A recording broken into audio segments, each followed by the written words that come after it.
昨日本石川发生规模7点大地震哦，目前继续有地震买。咱国的台办的办事处是表示讲哦，目前各地日本在区的旅行团甲人数计共是有18个团体，547个人，民众是拢平安。台办办事处嘛强调讲，会随时提供予个人必要的协助。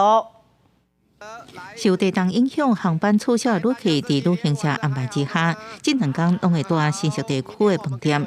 星期早起，导游带旅客去新社集合，都是日本当地新年假期，新社活动拢照常举行，邀不少游客去拜拜。 经过昨天地震之后，大家今天白天还是一样，在过年期间，在神社有庙会、有参拜的活动，都还是一如往常，非常的人潮很多。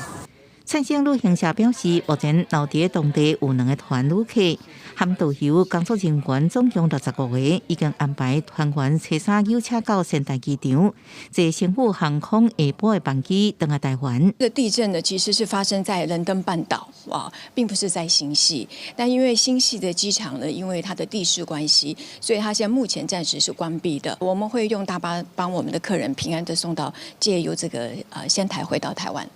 目前台湾有4间旅行社伫北陆周边有旅行团，以向西8团200多人上座，科拉旅游也5团，总共18团547人。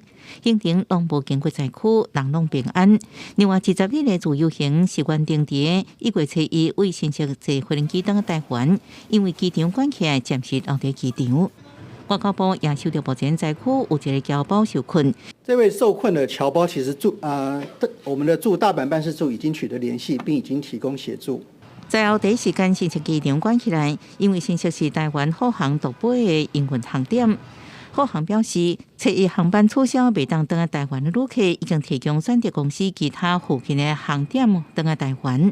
另外，因为目前新宿机场地区的警报已经解除，依照表定营运航班，初5桃园去新社的航班应正常营运。